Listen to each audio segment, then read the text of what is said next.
discuss. I suppose we ought to start with the lengthy list of absentees you had on Boxing Day. How's everybody getting on? Yeah, good. Everyone's Dave's recovering really well, really quickly. Warren the same. So we were quite fearful of Warren when he obviously had to come off, but it's not as bad as first feared, and we think it's hopefully it was more of a neural thing. So he's come in today looking pretty good actually, so which is a positive for us. And the rest is as is really. Kieran's going to be a bit longer than the others, I think. So we'll have to wait and see. I don't think we'll have him back any for the next few games, the next couple of games at least. Carlton is as obviously what we discussed on Saturday. Jordan Houghton's doing nicely, but he's got obviously quite a way to go, so he won't be available for us for a while. And Louis Thompson is hopefully, in the next couple of weeks will be back with us, training properly and ready to be selected. So we're looking okay. And Jay Bird obviously was a bit of a longer term one. Frustrating that one as well, especially because with the injuries you've had, he might have had opportunity. So disappointed for him as he is. But we're getting there slowly but surely, and they're all in good hands with a brilliant staff, medical staff we got here. So they just have to keep working hard, keep doing what they're doing, and make sure they all focus on their recovery. And Matthew Sarnola and Steve Walker still there as well. Yeah, so Steve will be back for tomorrow. Matty is had to be tested, so we're waiting. So he's feeling better. So we just have to wait for the result of his test, and if he's negative, then he'll be back involved as well. It's a funny one, isn't it? Any sort of illness at the moment, instant thought is that it's COVID. Yeah. In a strange way, most of the guys that I've spoken to in football that have tested positive haven't had any symptoms. So the fact that these guys have had maybe a runny nose or a cough or a sore throat is actually sometimes can be seen as a sign they've just got a cold or whatever. So we have to treat everyone individually, every case separately, and make sure we're doing the right things. As I said, Simon Crampton and Andy Cullen have been brilliant with that. Unfortunately, Steve's come back as negative, so he can be involved tomorrow, and he lives with Matty, so we're hoping Matty's will be the same scenario. I know you say you don't like to look at the league table, but a win on Boxing Day really helped out the way the table looks, didn't it? Yeah, I think so. Honestly, I don't. At this minute in time, it's so tight. One win can change things. One defeat can look really differently after one game. Really different. And obviously with the COVID and how it's affected other clubs, it changes the landscape a bit with how many games people have in hand and games they miss, etc. So obviously I'm sure it looks nice to other people, and for us it's just nice to have a win and to make sure we kick off this run of games well, and it gives us a little bit of confidence and momentum heading into the next game tomorrow against Swindon, which is another team who in and around that part of the table. So we need to make sure we win those games and we take care of those games, and we're looking onwards and upwards. But I was really, really, really happy with the way the players played on Saturday, and now we have to back it up. We've said this before about performances and results, and makes a big difference in the grand scheme of things if you follow up a win with another win, and back-to-back wins is something we haven't done, and it's something we have to do if we're going to move onwards and upwards and try and reach what the potential that I think we're capable of. And obviously it's been made more difficult with injuries and people not available, but the guys who came in took the opportunity and have to continue doing that. I was going to say, the league is so tight that one win changes an awful lot, but back-to-back makes things a whole different scenario, doesn't it? And I assume that sort of thing changes the morale in the dressing room as well. Yeah, momentum's so powerful in football. It's so important. We haven't really been able to build any. We've had some exceptional performances that haven't quite got the result. We've drawn too many games that we should have turned into wins when you look at the opportunities we've had and the amount of opportunities the opposition have had, which is a frustration. We have to, if you win a few, confidence is high. It changes the approach of the other team, the mentality of the other team, because you look at, I spoke about it when we went to Plymouth, the way they approached their game against Ipswich a few weeks before, who play in I guess maybe a similar way in terms of possession, etc. They completely sat off them because of the respect they had from their position in the league table, the momentum they had going there, and then they completely changed that for us. Whereas if you win a few games and confidence is really high and you move a bit further up in the league, I think it makes teams, take a step back and maybe worry a little bit more than they would do usually. So it changes the mentality of other teams, it changes the mentality of our players with the belief and confidence. One thing I would say is they've never been affected in their belief in what we are doing and the way we want to play. They've continuously done that and consistently done that. We just haven't backed it up with the results. So, and the results is the one thing that really breeds confidence. So and conviction and it's something, you know, if we'd won a few more games going into Saturday, we score more goals. There's no doubt about that. We should have had 5 or 6 goals. Some of the chances we had, 14 shots in their box. Some of the chances were in the middle of the goal, you know, cutbacks that in training you regularly see go in. And if you're higher up in the table, if you've won more games, they do go in, and you walk away 4 or 5-0 winners, and no one can question that we deserve that. But unfortunately, at the minute, we're still having to work so hard to score those goals, and that will come. And I've said to you all the way along, it's part of the process. It's what we're working on, and you win more games, the more confidence that breeds, and the better and more conviction you have in that final third, especially. Well, on that subject, I'm sure you have seen the statistics that say in the first half of games your side currently sits bottom of the league, and yet in the second half of games, particularly at home, you're very much at the sharp end, if not top of that table. I mean, it just shows what you've said the whole season long, that you can't keep falling behind. Yeah, exactly, and I think we've worked on the start of games a lot, and hopefully that's starting to show now. I know Peter scored after 25 minutes, but it was a different start. That was the first time they even entered into our final third. But I think the lads have shown now they know how we have to approach the start of games. That's really hurt us this season, there's no doubt about it. But I think what you see in the second half is the result of being really dominant with the ball, making the opposition have to work really hard, regardless if we score first or not. The other team getting tired, and our players really, you know, the fitness levels and the concentration and the intensity levels really starting to come to the fore, and we have to make more of that. We haven't done, even when we've gone behind in games, we've ended up most games dominating the ball, spending most of the game in their half, having shots at goal and chances, and we haven't made the most of that. So I said to you all the way along, you know, if we score first, I think we've won every game, and we've kept a lot of clean sheets when we score first as well. So we have to make sure that's the aim for us. And if we do have a setback, which I'm sure we will from now between the end of the season, and do concede early, we have to make sure that we make the most of the chances we do get. And so yeah, it's a work in progress. I've said that all the way along. I'm really pleased with the intensity and the approach on Saturday and the amount of opportunities we created. And now it's just that next bit, which it has been all season. It's either that moment of quality, and Scotty showed that, Cammy Jerome's shown that on numerous occasions. And it's being able to be relaxed and confident enough in front of goal that you're able to put the ball in the back of the net. And if you look at some of the other teams who are lower down in the league, they have, you know, individuals who are scoring a lot of goals or carrying them through in terms of results. We're relying on the whole team to produce and get goals from everywhere all over the pitch and assists, etc. And we have to, you know, some of the goals we score are outstanding, but I wish we scored a few scrappy ones that come off people's backsides and just someone slides and it hits a body part and goes in, and that's that next bit of the game. And when we get that, it's going to really change the course of our season and change how the games go.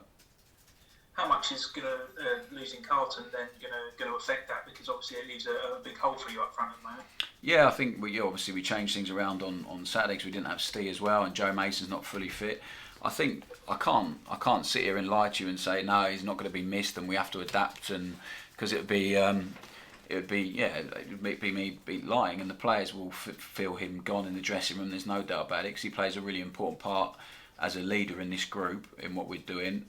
Completely buys into it. He's been frustrated he hasn't scored more goals, but when he does, even if he doesn't score, he plays a huge role in terms of bringing others into the game. You saw the connection that him and Scott had in particular, playing together in and around the opposition box. And him and Cammy were really starting to forge a strong partnership as well. So it's disappointing for us, there's no doubt about it, but you have to adapt in football, you know, especially when a player isn't yours and he belongs to another club. We don't have much of a say in things, unfortunately. So we have to adapt to that. We have to make sure, and we did do that on Saturday. The players, we tweaked things, and the players adapted brilliantly, and we created as many chances as we had all season. The amount of times we got in the opposition box, I think, is right up there in terms of the league. Any team, how many touches they have in the opposition box, etc. So we have to make sure we keep doing that, and we have to make sure that whoever we do, if we bring someone in, and of course we're going to try and do that they have similar attributes and can contribute as much as Carlton has over the year, you know, last season and this season. So it's going to be a loss. We're going to feel that, but that's football. You have to move on, and yeah, we have to make sure we adapt and replace him, whether that's through tweaking the formation or whether it's through signing someone that can do the job as well as he did. Irrespective of whether or not he was going to go a few weeks ago, was that area of the picture always somewhere you were looking to strengthen in? Yeah, I think so. We're talking about that now in terms of converting chances. I think top end of the pitch, we need a couple of players to help us out, especially in for me in a wide area where we can have someone who can really get at people 1v1 with some real pace. I think that will change the dynamic of our attack a lot. But I'm really pleased with the squad we have here. I think they've been fantastic with what they've been asked to do. It's a bit smaller than we'd like, so I just think they need a bit more depth behind them and people to come and help us out a bit, because the games are so thick and fast. It's really difficult to play the way we do with the intensity we ask to do that every Saturday and Tuesday, which is how the season's panning out. So yeah, I think we need it. That was always going to be an area for us to look at. I think we're really fortunate we did Cammy when we did, and we managed to get him in front of other people, which was brilliant. Now we need to make sure that the ones we've been looking at since the start of the season and from the summer, we get the ones that we get the one in or two in that we really want, and not just for the sake of it. I'm not going to sign anyone for the sake of signing people, so the ones we bring in have to really add. And as I said to you last week, and I probably said it before, we have real clarity in what we want and what we're doing and what we're looking for, which really helps. But it also narrows down the targets that you're looking at. You know, you're not just looking at anyone and everyone. So we have to make sure the ones we're bringing in really add to us, and it does narrow down and makes that pool of players a bit smaller. But ultimately, it's up to us to make sure we try and get one in. And what I would say, everyone we've spoken to and tried to get in previously, I said to you in the summer, I think we only missed out on one really top target because they were going to a championship club. But other than that, all the guys came in, looked at what we were doing, and really bought into it. And the ones we added in the summer, you know, Scott Fraser, Richard Keogh, Cammy Jerome, they've really added to what we're doing, and we have to make Andrew Fisher the same. So we have Warren O'Hora. So it's a really good window for us, and we have to make sure that this one again is the same. But January is much more difficult than the summer because, as I spoke to you about last week, the way other clubs approach it and what it turns into. Swindon then, another team that's in and around you at the moment, haven't had the best of times of late, have they?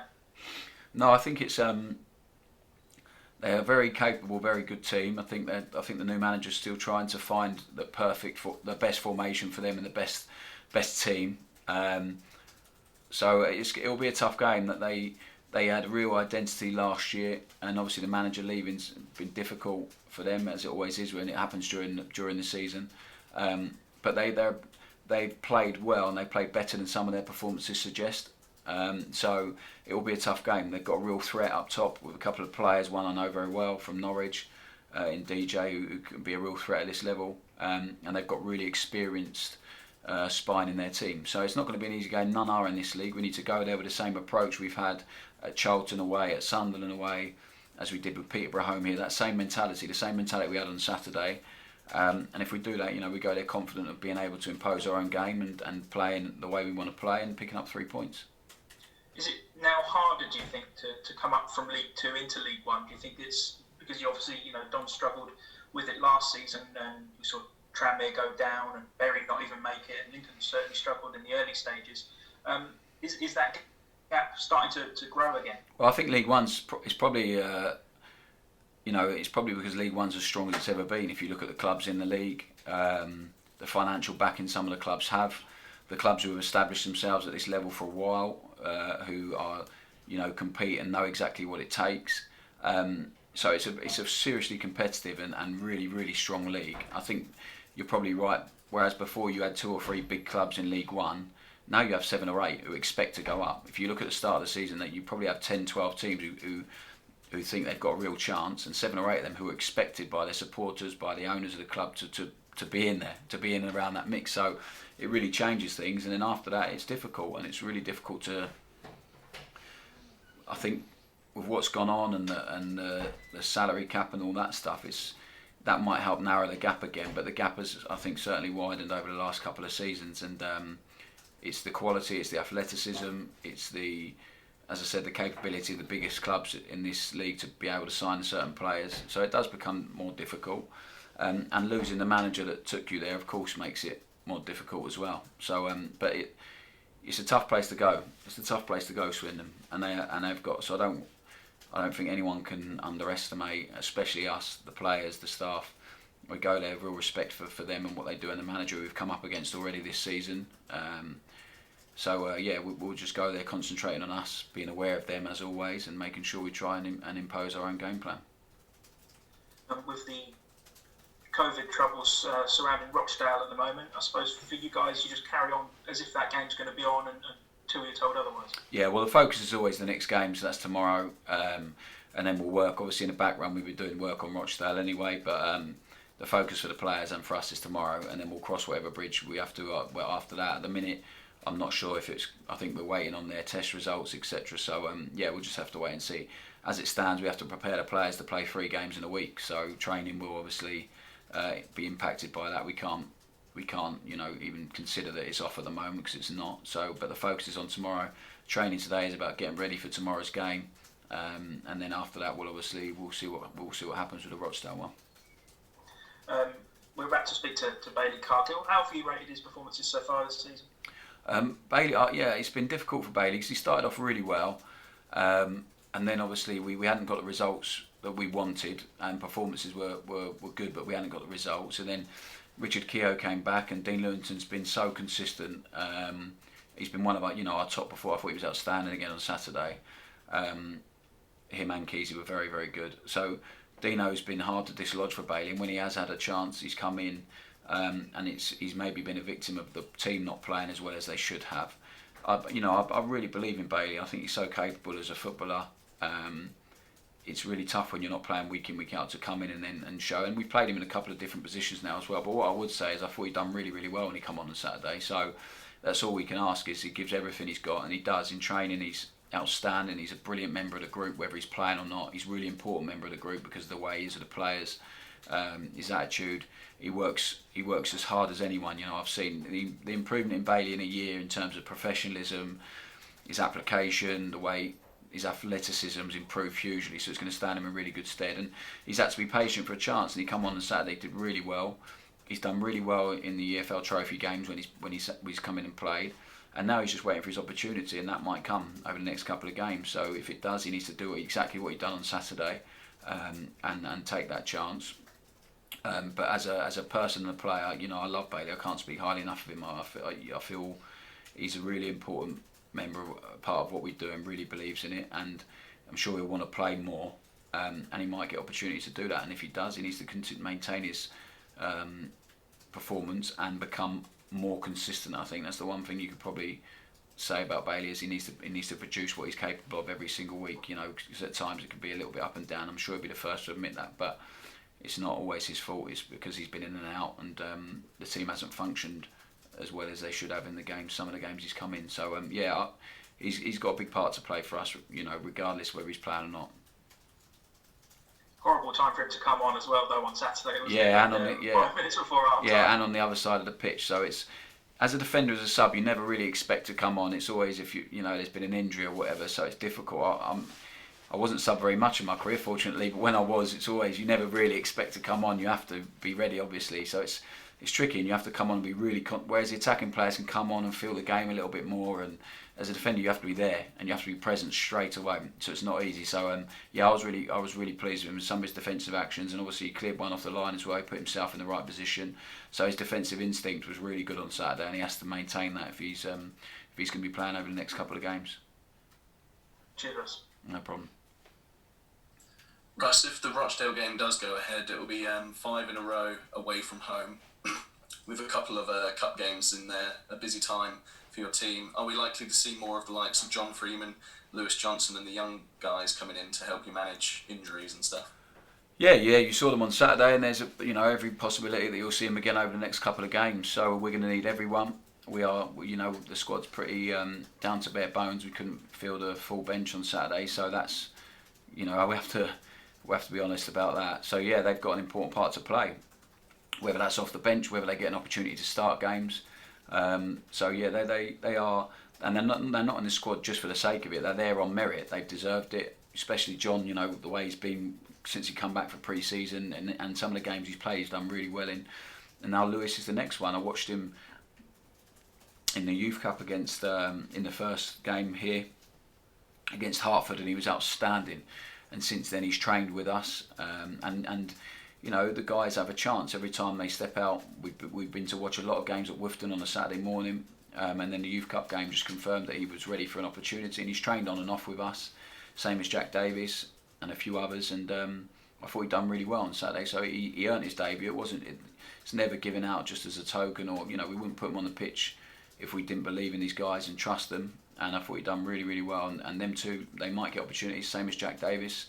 They might get more opportunities than they thought they might or were expected to, and when they do, they have to really seize that moment and take it. And you know, we spoke about the importance of cup games, etc., for Matty Soranola and Jay Bird and Pete and Dave Kasumu and the start of their careers, and these guys might get the opportunity. You know, they've had a few cup games each, and they might get an opportunity in the league game that will really propel them. So we trust them. They're ready to play. They're in the squad of merit, and if they get opportunities, brilliant for the club. It's what we want to do: promote young players, and brilliant for them. And they have to make sure that they play their part. And a lot has been said about the state of the pitch at Stadium MK. This long spell away from home must be a blessing for the pitch. Yeah, you know, credit to the players for being able to play the way they do on that surface.